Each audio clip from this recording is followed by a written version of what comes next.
A'udzubillahi minasyaitonirrajim. Bismillahirrahmanirrahim.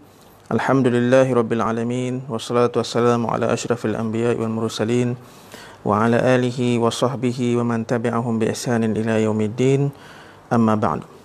Alhamdulillah, insya-Allah pada malam ni kita sambung pengajian ilmu usul fiqh menggunakan kitab Al-Wajiz fi Usul Fiqh karangan Dr. Abdul Karim Zaidan, dan ini adalah kuliah siri kelima.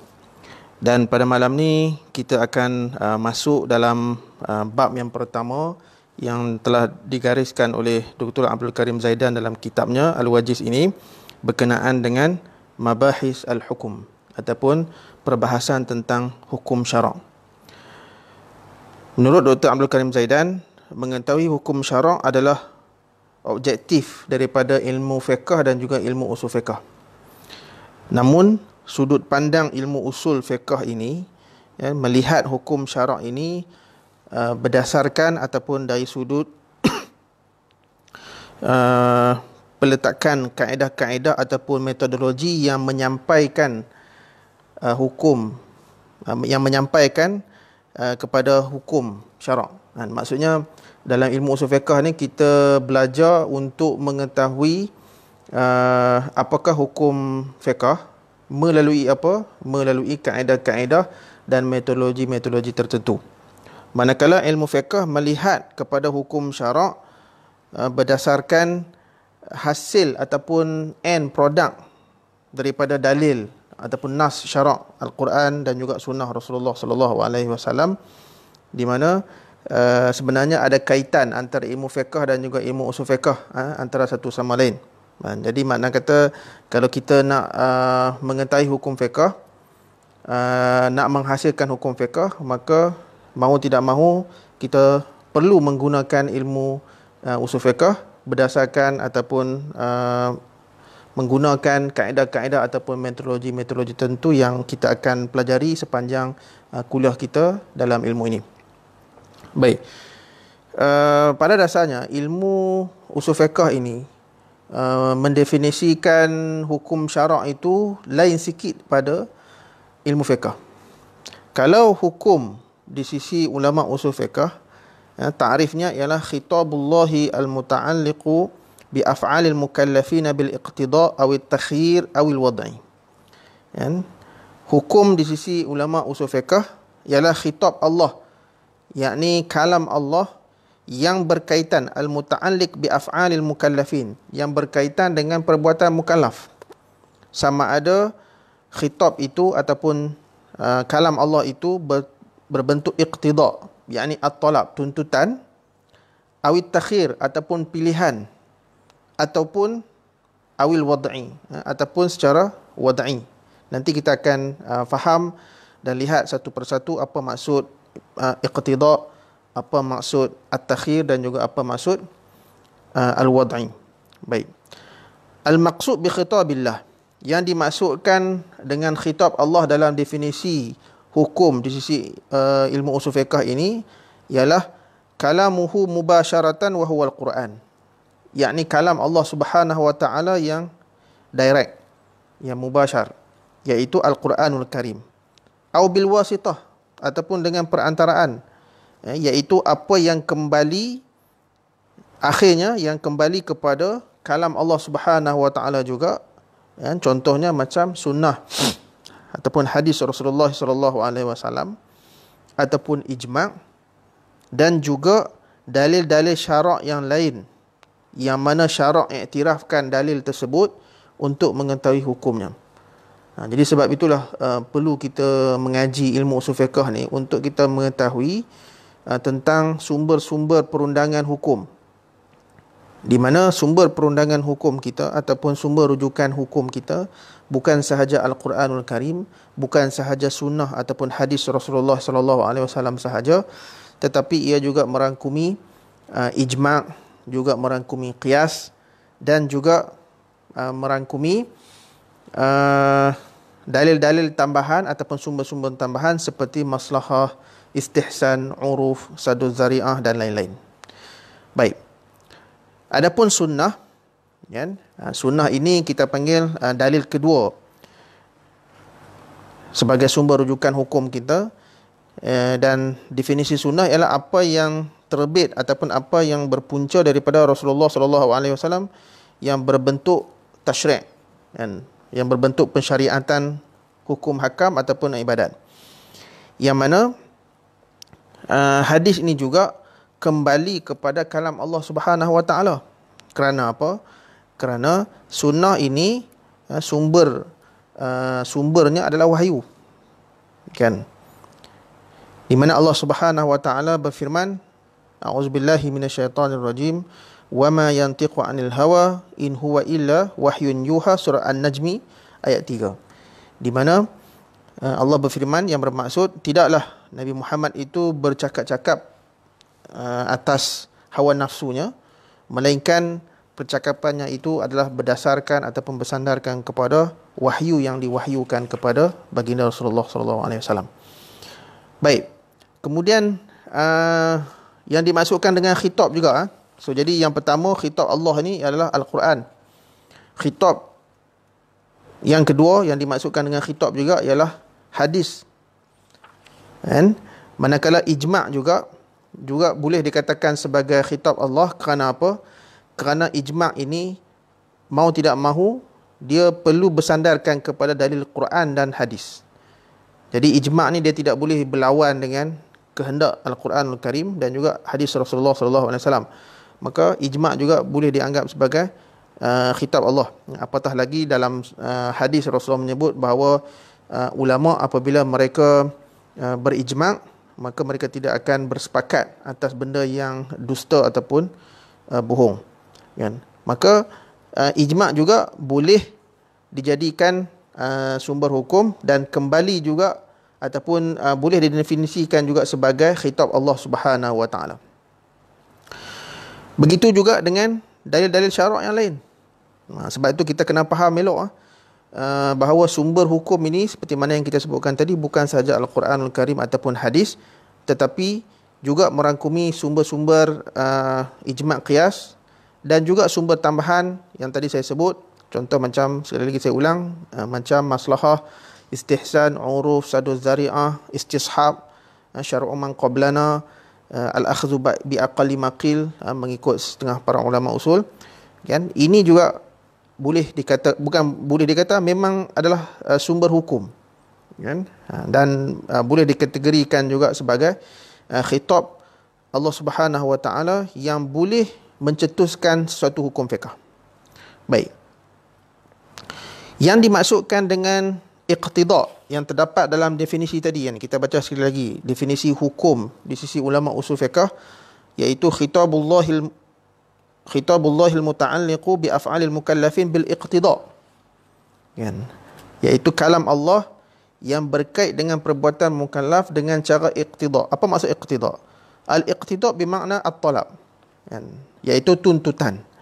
Dan tuntutan ini sama ada tuntutan suruh buat ataupun tuntutan tapi suruh tinggal.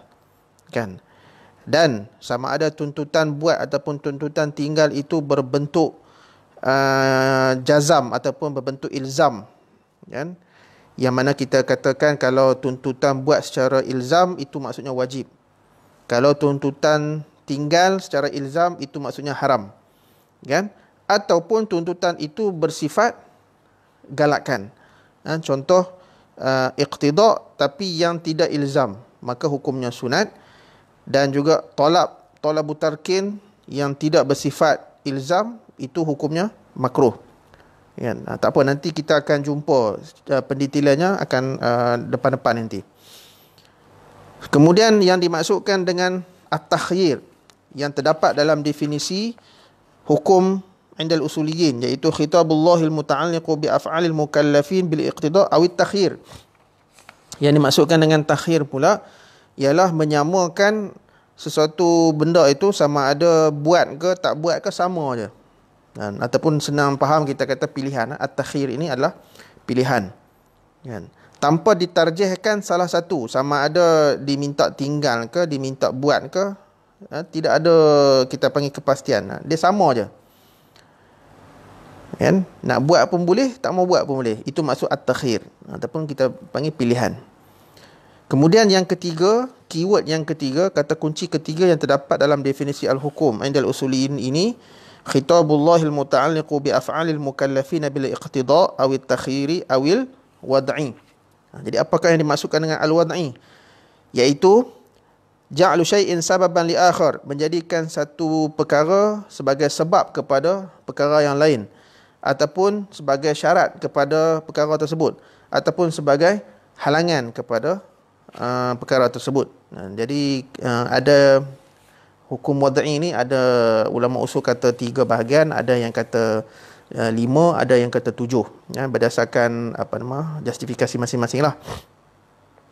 Okey, sebagai contoh, kita nak faham mungkin kita belum faham lagi sebenarnya yang dimaksudkan dengan hukum dan apakah bezanya hukum menurut kacamata usul fiqh dan hukum dari kacamata ilmu fiqh.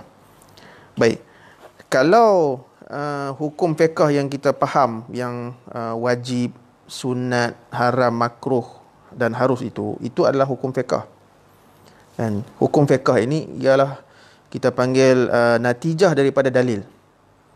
Tapi ulama usul fiqh, mereka mengatakan bahawa yang dimaksudkan dengan hukum syarak itu bukan yang wajib, sunat, makruh, haram tu, tapi ialah khitab Allah, kalam Allah. Maksudnya teks-teks ayat Al-Quran dan juga hadis-hadis yang Rasulullah sebut yang berkaitan dengan perbuatan mukallaf, maka itulah yang dikatakan sebagai hukum, sebagai hukum syarak.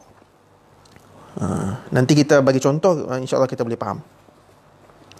Okey, kita tengok contoh yang pertama.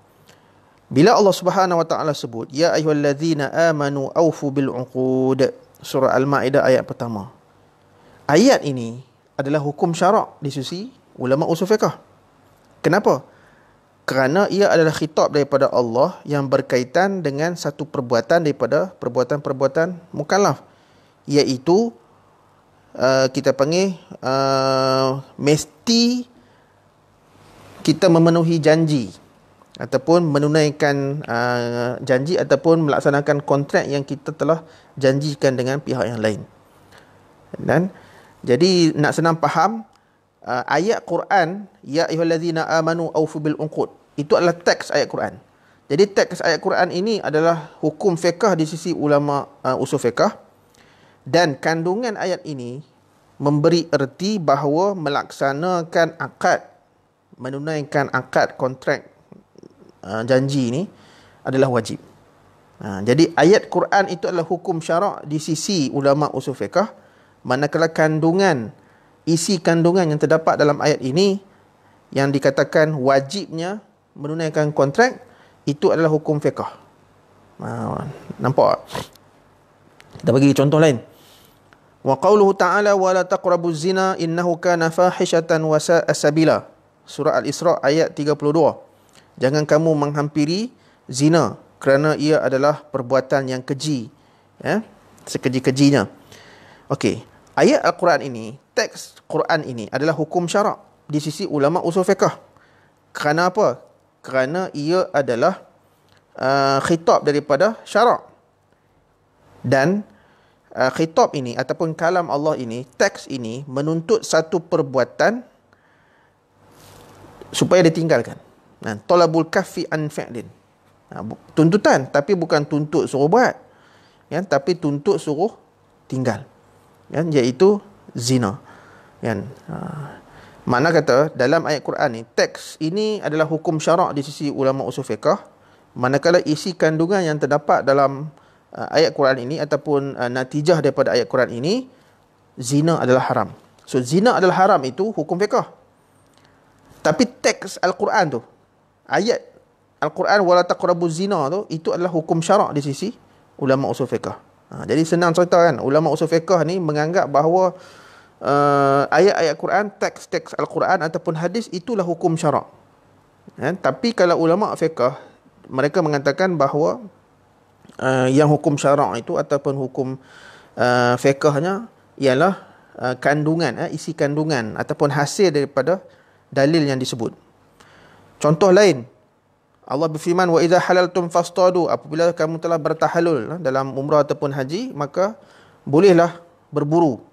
Dalam surah Al-Ma'idah ayat 2. Ayat ini ataupun teks Al-Quran ini adalah hukum syarak di sisi ulama usul fiqh. Kerana apa? Kerana ia adalah khitab, kalam daripada Allah yang mengharuskan berburu selepas bertahallul. Kan? Selepas bertahallul daripada kita memakaikan ihram tersebut kan. Contoh lain. Fa idza qudiyatis salatu fantashiru fil ardi. Apabila telah selesai solat Jumaat, maka bertebaranlah di muka bumi untuk mencari rezeki Allah Subhanahu wa taala. Surah Al-Jumu'ah ayat 10. Ayat ini ataupun teks ini adalah hukum syarak di sisi ulama usul fiqh. Kerana ia adalah khitab ataupun kalam daripada syarak yang mengharuskan kita bertebaran di muka bumi selepas daripada solat Jumaat untuk mencari rezeki. Contoh lain, wa qauluhu ta'ala walillahi 'alan nasi hijjul baiti man istata'a ilaihi sabila.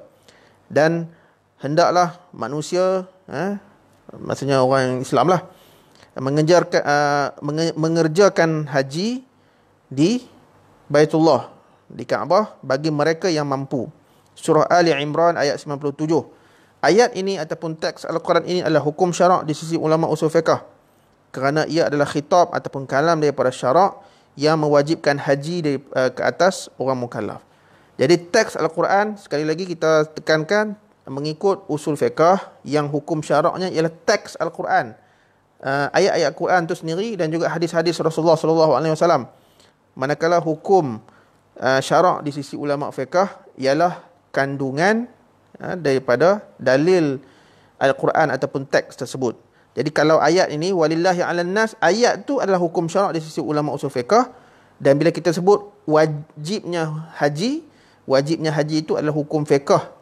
Sebab kita dah istinbat hukum dan kita dah dapat hukum berdasarkan metodologi ilmu usul fiqh tu, dan kita faham bahawa hukum mengerjakan haji adalah wajib.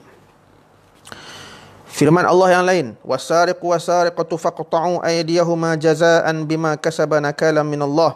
Surah Al-Ma'idah ayat 38. Ayat ataupun teks Al-Quran ini adalah hukum syarak di sisi ulama usul fiqh kerana ia adalah khitab ataupun kalam daripada syarak yang menjadikan mencuri itu sebagai sebab kepada wajibnya potong tangan kepada pencuri lelaki ataupun perempuan setelah terbukti di mahkamah. Kan, ini berkaitan dengan hukum wad'i pula kan. Sama ajalah. Jadi teks Al-Quran itu adalah hukum syarak di sisi ulama usul fiqh. Dan firman Allah yang lain, aqimis solata liduluki syamsi. Dirikanlah solat apabila gelincir matahari. Surah Al-Isra ayat 78. Ayat ini adalah hukum syarak kerana ayat ini adalah hukum syarak di sisi ulama usul fiqh kerana ia adalah khitab daripada Allah yang menjadikan gelincir matahari itu sebagai sebab wajibnya solat zuhur. Dan sabda Rasulullah sallallahu alaihi wasallam, rufi'al qalamu an thalathatin 'anil naimi hatta yastayqiza wa 'anis sabi hatta yahtalima wa 'anil majnuni hatta yafiqa. Kan, diangkat qalam, maksudnya tidak berdosa 3 golongan. Yang pertama, orang yang tidur sehinggalah dia terjaga. Jadi maknanya kalau kita tertidur sehingga luput waktu solat, dimaafkan sehinggalah kita sedar, dan lepas kita sedar tu kalau dah habis waktu maka kita kena qada lah. Kan? Itu golongan pertama. Golongan kedua yang diampunkan ataupun yang tidak berdosa ialah kanak-kanak sehinggalah mereka akil baligh. Kan? Dan golongan ketiga ialah orang gila sehinggalah mereka sembuh.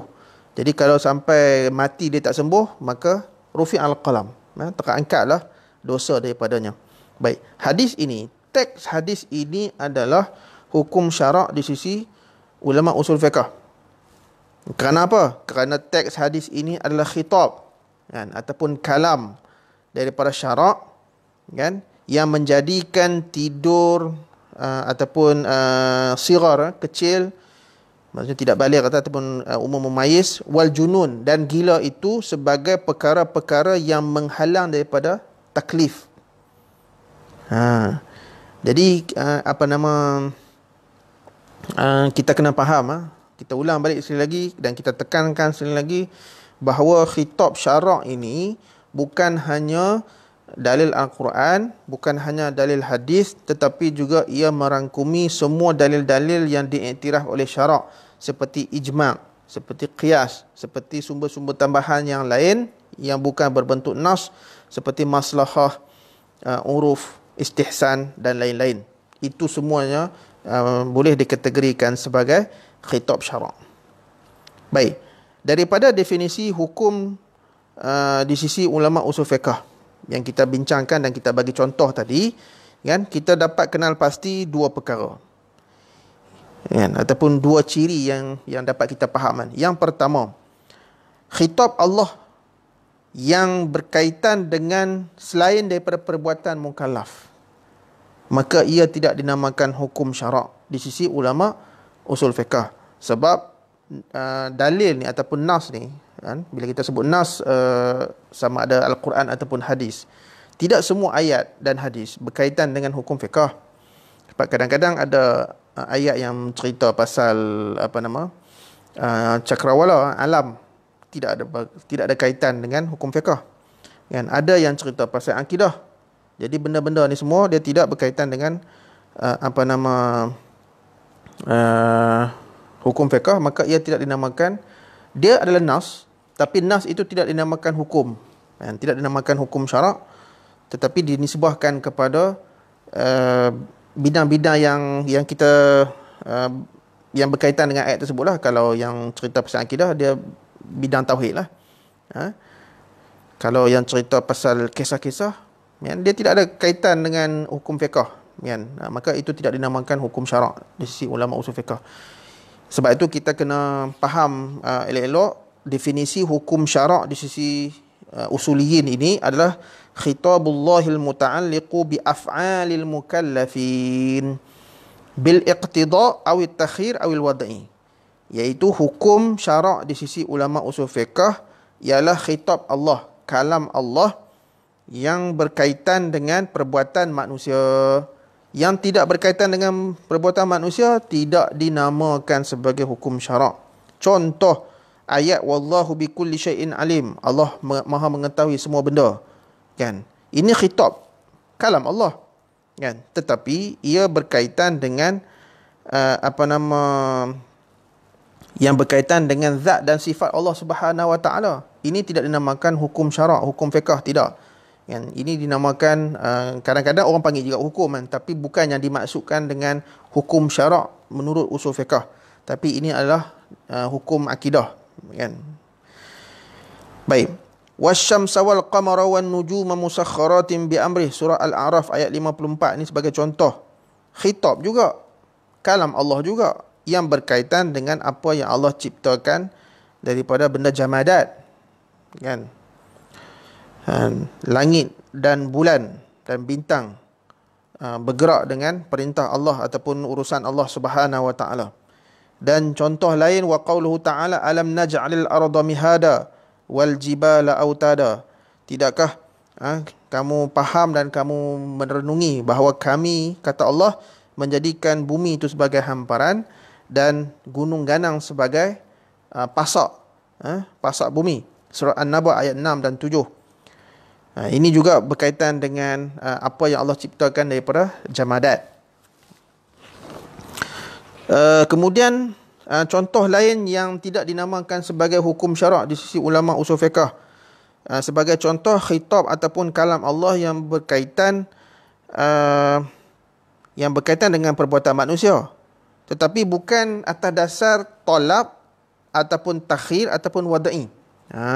Tu kena ada pendetilan tu. Contohnya macam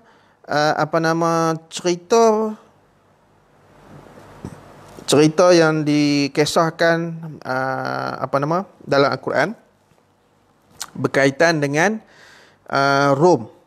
Bila Allah Subhanahu wa taala berfirman, Alif Lam Mim ghulibatir Rum fi adnal ardi wa hum min ba'di ghalabihim sayaghlibun fi bid'i sinin, surah Ar-Rum ayat 1 dan 2. Okey, kalau tengok dalam ayat ni, kan, dia ada cerita pasal peperangan, kan. Peperangan ni perbuatan, kan, tetapi dia bukan bersifat tuntutan. Okey, Dia hanya cerita. Cerita apa? Cerita pasal kisah Rom yang dalam Quran Allah cerita Rom ni asyik kalah. Tetapi selepas daripada beberapa tahun, Allah Subhanahu Wa Taala memberi bayangan bahawa satu hari nanti Rom akan menang. Okey. So ayat ini walaupun ia berbentuk perbuatan, perang tu perbuatan lah kan.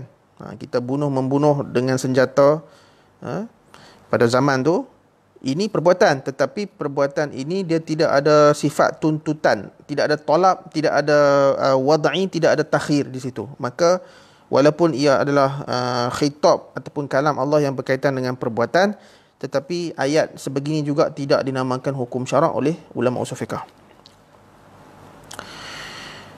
Dan seperti mana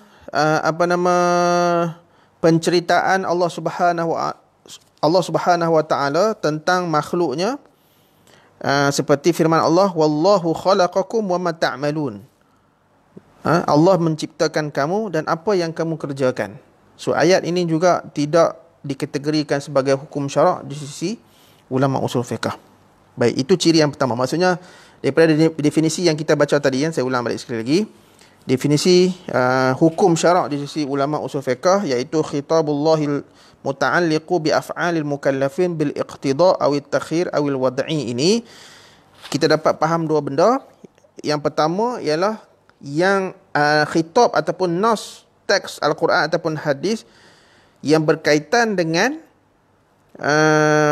bukan perbuatan manusia, maka ia tidak dikategorikan sebagai hukum syarak di sisi ulama usul fiqh. Perkara yang kedua yang kita kena faham daripada definisi tersebut, bahawa hukum syarak yang dimaksudkan di sisi usuliyin ialah nafsu khitabillah, teks tu sendiri.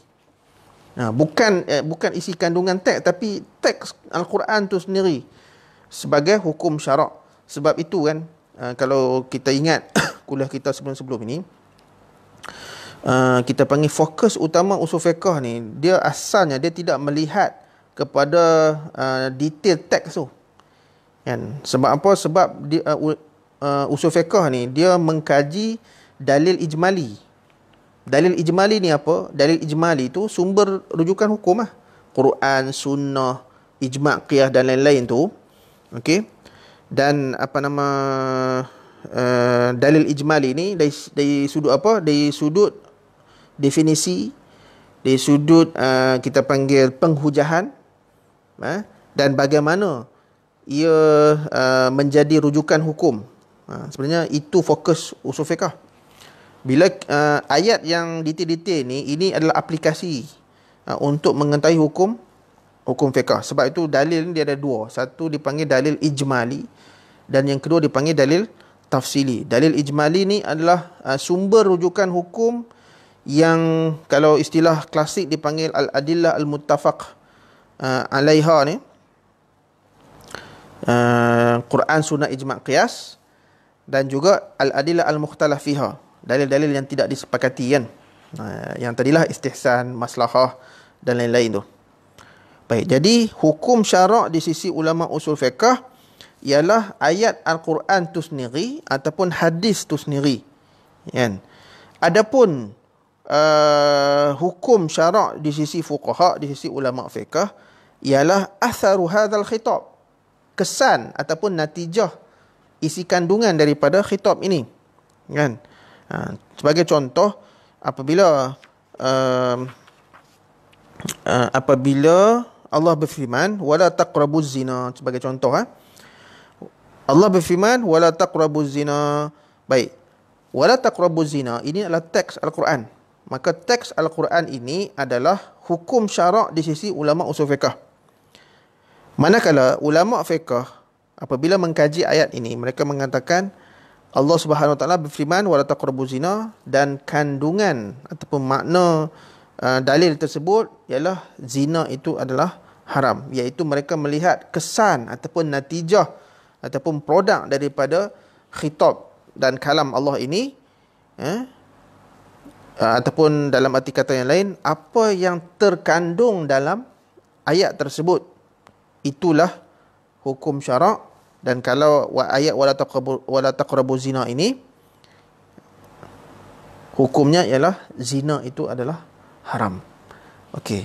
Jadi ringkas kuliah kita pada malam ini, kita cuba mengetahui dan memahami apakah maksud hukum syarak di sisi ulama usul fiqh dan juga hukum syarak di sisi ulama fiqh. Dan dia ada beza. Saya ulang balik sekali lagi secara ringkas untuk kita mudah faham.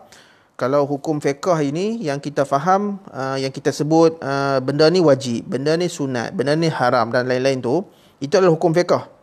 Itu kita bincang dari sudut kacamata fiqh. Tapi kalau kita bincang hukum syarak dari kacamata ilmu usul fiqh, maka yang dimaksudkan dengan hukum syarak itu adalah teks Al-Quran ataupun teks hadis ataupun ayat-ayat Al-Quran dan ayat-ayat hadis itu sendiri. Itu beza hukum syarak di sisi ulama usul fiqh dan juga ulama fiqh.